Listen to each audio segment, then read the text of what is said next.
A Queen of Scotland paces the halls in a compulsive loop of physical cleansing, attempting to wash away a stain that no water can touch. Her husband has reached a different terminal state. He is defined by a complete emotional deadening, a total inability to feel fear or empathy, even as his world collapses. Traditional analysis often attributes these ruined states to supernatural curses. We are taught to see the weird sisters as the primary agents of this decay. Shakespeare's text provides a rigorously accurate clinical mapping of human moral degradation.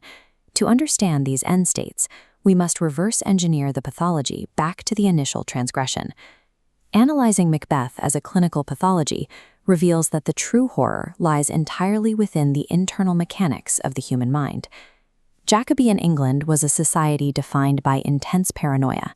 Malicious witchcraft was viewed as an active, measurable threat to the stability of the state. King James I held an obsessive belief in maleficia. He argued witches actively cast curses to cause literal storms, physical illness, and political treason. These beliefs were codified into law, demanding severe physical punishment and death for suspected supernatural crimes. Visual evidence from the era shows how contemporary society visualized these witches. Visceral, physically destructive forces seen as an active danger to humanity. Shakespeare's text diverges sharply from this historical context. The Weird Sisters never cast a single curse on Macbeth. They function strictly as neutral oracles. They hold up a mirror to Macbeth's pre-existing ambition, reflecting his own desires back to him.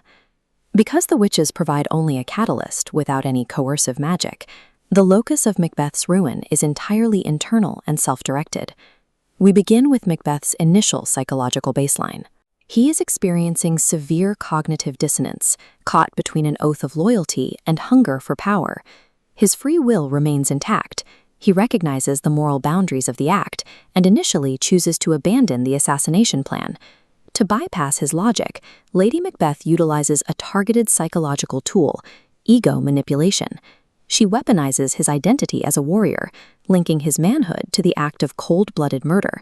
This attack on his pride successfully short-circuits his moral reasoning and forces the fatal decision. The assassination of Duncan serves as the irreversible shattering of Macbeth's moral baseline.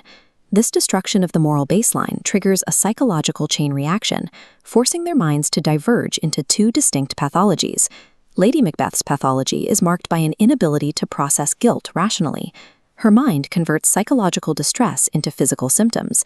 Modern behavioral science has a specific term for this phenomenon, the Lady Macbeth effect. This chart displays the 2006 findings by Zong and Lillienquist. When subjects recall an immoral act, there is a spiked likelihood of them seeking cleansing products. The brain heavily conflates moral and physical purity.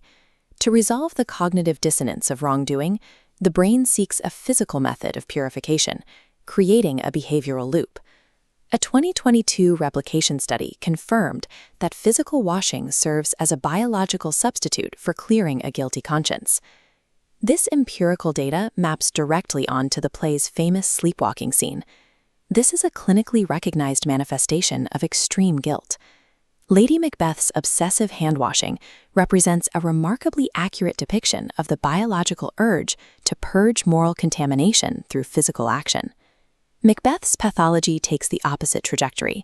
His first physiological symptom is the complete inability to sleep. To survive the overwhelming weight of his actions, his mind begins to shut down. He enters a state of profound emotional deadening. This demonstrates terminal desensitization. As violent stimuli increase, his capacity for cognitive empathy and fear drops exponentially to zero. Every subsequent murder acts as a blunt force trauma to his psychological resilience, forcing a neurological shutdown. This collapse is evident in his reaction to his wife's death. He meets the news with cold, nihilistic detachment in his "tomorrow and tomorrow" soliloquy. His fearlessness in the final act is a clinical symptom of a completely collapsed psyche. Both obsessive somatization and terminal desensitization originate from the exact same initial act, the willing destruction of the moral baseline. The supernatural elements in the play act as mirrors. The tragedy remains entirely a product of human free will. This 400-year-old text mapped the cognitive mechanisms that modern psychology has only recently begun to quantify. The portrait shows an empirical observer of human moral ruin. Macbeth remains terrifying because it identifies clinically predictable pathologies hiding inside our own minds.